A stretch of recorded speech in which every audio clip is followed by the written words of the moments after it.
Na introdução, nós temos escola e saber objetivo na perspectiva histórico-crítica. Saviani aqui cita outro livro dele, né? Ele vai dizer que os estudos que são abordados neste livro aqui são estudos que dão continuidade a análises que foram apresentadas no livro Escola e Democracia. Esse livro, Escola e Democracia, pode ser considerado como uma introdução, né, à pedagogia histórico-crítica. Cita aqui alguns capítulos, né, do livro Escola e Democracia, como, por exemplo, o primeiro capítulo, as teorias da educação e o problema da marginalidade, traz as principais teorias da educação, abrangendo as teorias não críticas, né? E a gente sabe que a perspectiva aqui da pedagogia histórico-crítica é superar os limites dessas teorias não críticas, e por teorias não críticas a gente pode entender a pedagogia tradicional, a pedagogia nova, a pedagogia tecnicista, né? E também como crítica às teorias crítico-reprodutivistas. São teorias que realizam a crítica ao campo educacional, ao campo pedagógico, né? Mas é como se essas teorias ficassem apenas na crítica, né? É como se a gente voltasse ao século XIX e se a gente se deparasse as críticas feitas por Marx, né? Criticava os filósofos, né, principalmente os metafísicos, né, que realizavam críticas, mas ficavam apenas no âmbito da crítica. É como se não fossem para o âmbito da prática, né? Então, justamente pelo fato de essas teorias crítico-reprodutivistas ficarem apenas no âmbito da crítica, sem partirem para a prática, né, a gente tem a reprodução. Então, são teorias crítico-reprodutivistas, porque ao permanecerem nessas críticas, né, e não irem para o universo da prática, isso acabava reproduzindo a situação existente, né? E nessas teorias crítico-reprodutivistas, a gente pode citar a teoria da escola enquanto violência simbólica, a teoria da escola enquanto aparelho ideológico do Estado e a teoria da escola dualista. Essas teorias são submetidas a juízo de valor, colocando-se a existência de sua superação com o que já se prenuncia no item chamado para uma teoria crítica da educação, a pedagogia histórico-crítica. Então ele vai dizer que a pedagogia histórico-crítica ela é como se fosse uma continuação das discussões que começaram a ser realizadas em uma obra anterior de Saviani, que é justamente Escola e Democracia. E ele continua trazendo outros capítulos, né, falando sobre outros capítulos da obra Escola e Democracia, aborda a questão da relação natureza e homem, né, o problema de se determinar a especificidade da educação coincide com o problema do desvendamento da natureza própria do fenômeno educativo, né? Então, o que a gente tem aqui, pessoal, é essa ideia do homem, né, como sendo um indivíduo que deve produzir a sua própria existência. Então, diferentemente dos demais animais, o homem não se submete à natureza, mas sim ele submete a natureza a ele mesmo, e essa ação de submeter a natureza a ele mesmo, esse agir sobre a natureza, né, pode ser interpretado como trabalho, considerando aqui a perspectiva que nós estamos assumindo nesta obra, uma perspectiva marxista, né, como trabalho. Então, trabalho, ação do homem sobre a natureza, é como se fosse a própria constituição do ser humano. O homem, ele se constitui pelo trabalho, pela ação que ele faz, né, sobre a natureza. E é importante destacar que essa ação do homem na natureza é uma ação consciente, né? Então, obviamente, os demais animais agem sobre a natureza, né? Eles dialogam com a natureza, digamos assim, né? Mas essa ação dos animais sobre a natureza não é uma ação consciente, não é uma ação que tem esse viés teleológico, né? É como se não existisse aí um objetivo previamente determinado. O homem, ele seria o único animal capaz de projetar. Ele projeta algo que ainda vai acontecer, né? Então, essa ação do homem, esse agir do homem é um agir consciente. E é justamente este agir consciente, né, esse aspecto teleológico que diferencia o homem dos demais animais, ok? E, obviamente, o homem, para agir sobre a natureza, para modificar a natureza, ele necessita ter conhecimento, ter saberes, né, de como agir sobre a natureza. É justamente aí que entra o campo educativo, né? Então, a educação, ela faz parte da própria constituição do ser, uma vez que o homem ele deve adquirir saberes, né, para modificar a natureza, para modificar a natureza. E que tipo de saberes ele deve ter, né? Por que aprender alguns saberes, alguns conteúdos e outros não? Aqui a gente já vai para outra discussão, que já vai para a educação nessa perspectiva mais sistematizada, que conteúdos abordar. O que a gente está vendo aqui é uma questão mais ampla, né? Muito mais ampla. Então a natureza humana não é dada ao homem, mas sim é produzida pelo homem. O trabalho educativo é o ato de produzir direta e intencionalmente, em cada indivíduo singular, a humanidade que é produzida histórica e coletivamente pelo conjunto dos homens. Então vejam só, o trabalho educativo como algo relacionado a essa humanidade que é produzida historicamente, né? Por quê? Porque o homem, quando adquire saberes, e vai utilizar esses saberes para modificar a natureza, para agir sobre a natureza, né? Esses saberes não surgem do nada. Esses saberes que ele adquire, né? Adquire interagindo com os outros homens, esses saberes foram produzidos historicamente, né? Por homens anteriores, né? Então a gente tem um conjunto de saberes que foram produzidos pela humanidade, que estão, esses saberes estão passando para as gerações seguintes, né? E esses saberes são a própria comprovação da humanidade, né? A humanidade é produzida historicamente, né? Pelo conjunto de saberes, né? Que são produzidos historicamente. O homem não se faz homem naturalmente. Ele não nasce sabendo ser homem. Vale dizer, ele não nasce sabendo sentir, pensar, avaliar, agir, né? Olha só, pessoal, veja só como isso que a gente está vendo aqui nessa obra, Pedagogia Histórico-Crítica, né? Que foi escrita já há algumas décadas. Vejam só, pessoal, como essa expressão, o homem não se faz homem naturalmente, veja como isso está muito atual nas discussões que ocorreram, né, recentemente. A gente tem aí o caso de São Paulo, né? O prefeito mandou retirar das escolas livros, né, nos quais havia lá um texto, né, que trazia que o homem não nasce homem, a mulher não nasce mulher, né? E isso acabou levando ao pé da letra, né?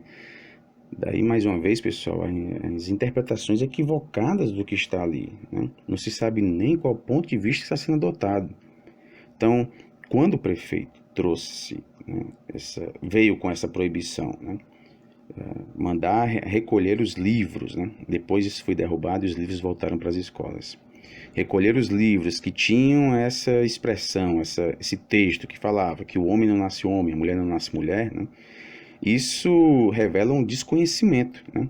Esta página continha informações que contrariam o currículo paulista.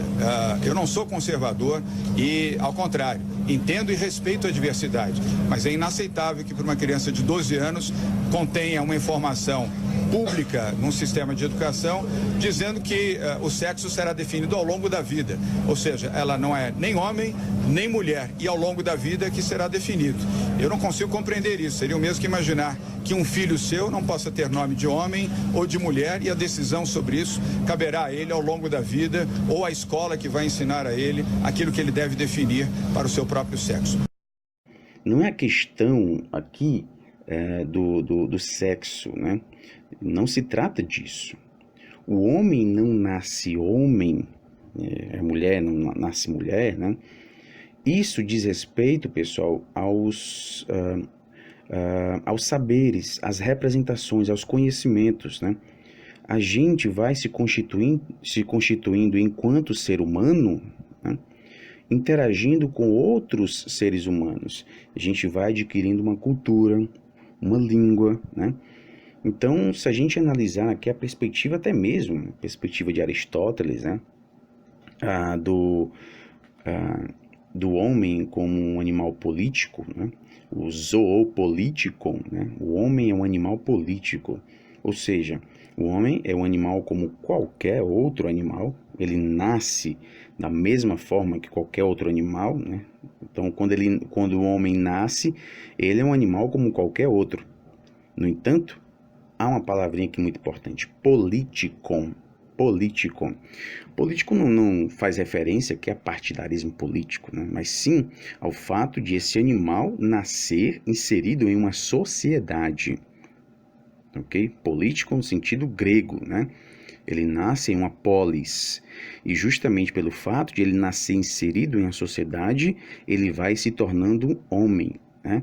Ele vai interagindo, vai adquirindo saberes, conhecimentos e se tornando homem. Então, o homem é um animal social, um animal político, né? Um animal que vive em sociedade. Então, o homem não se faz homem naturalmente, ou seja, ele nasce, né, e justamente sem agir intencionalmente, ele só espera que a natureza agir, ele se submete à natureza, né, como se ele não tivesse opções, não tivesse alternativas, simplesmente vivesse passivamente, né? Isso não vai constituindo o homem, ou seja, a constituição do homem não é algo natural. A constituição do homem, né, é uma constituição produzida por ele mesmo. O homem não nasce sabendo ser homem. Ele não nasce sabendo sentir, pensar, avaliar, agir. A perspectiva aqui não é de abordar o instinto, né, como os animais, né? É como os demais animais nascem, né, agem instintivamente, mas o homem, ele age, isso, claro, né? Sem a gente considerar casos de homens que agem irracionalmente, enfim, né? Mas a ideia, né, de que o homem age racionalmente, né? Ele pensa, raciocina, né? Agora, esse pensar, esse raciocinar, esse avaliar, isso é o resultado da vida em sociedade.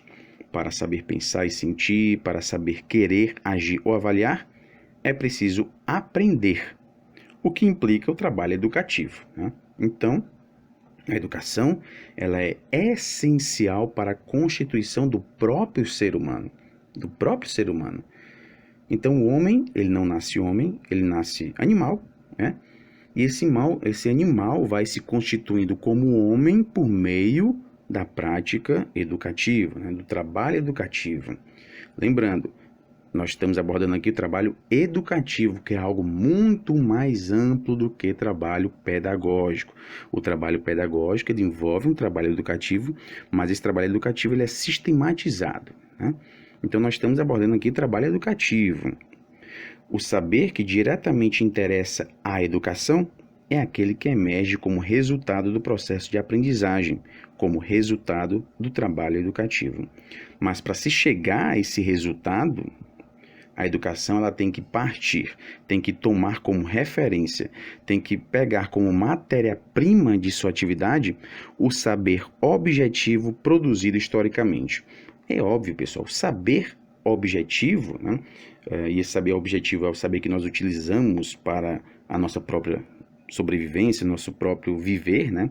Esse saber objetivo ele é construído historicamente, né? Ele é o resultado de mudanças, de experiências, de vivências, né? De homens anteriores a nós. Então, o saber objetivo ele não nasce do nada, né? Ele não surge do nada. Ele é o resultado de um processo histórico, né? De construções, desconstruções, né? Para se chegar até o saber que nós temos hoje, ok? Então, a gente vai ter aqui esses processos educativos, né? Eles foram inicialmente coincidentes com o próprio ato de viver. Então, o homem ele vivia, né? Adquiria saberes para modificar a natureza, para garantir a sua própria existência, né? Então, o processo educativo ele coincidia com o próprio ato de viver do humano, do ser humano, né? Agora, no decorrer dos tempos, a gente começa a ter uma diferenciação progressiva desse processo educativo com o próprio ato de viver. Então, a gente começa a ter processos educativos diferentes de acordo com homens diferentes que ocupam, né, papéis diferentes na sociedade, até chegar o momento desse caráter institucionalizado da prática educativa. E é justamente aqui que nós vamos ter o surgimento da escola, né? Então, a escola ela surge quando essa prática educativa, que coincidia com o próprio ato de viver, essa prática educativa começa a tomar rumos diferentes, né? E vai dar origem aí à escola. Obviamente, a escola, quando surge, né? E aí a gente utiliza até o termo grego. Escola vem do grego skolé, né? Que tinha a mesma ideia, né, do termo latino otium, né, ócio. Então, a escola, a palavra escola tem a mesma origem da palavra ócio, né?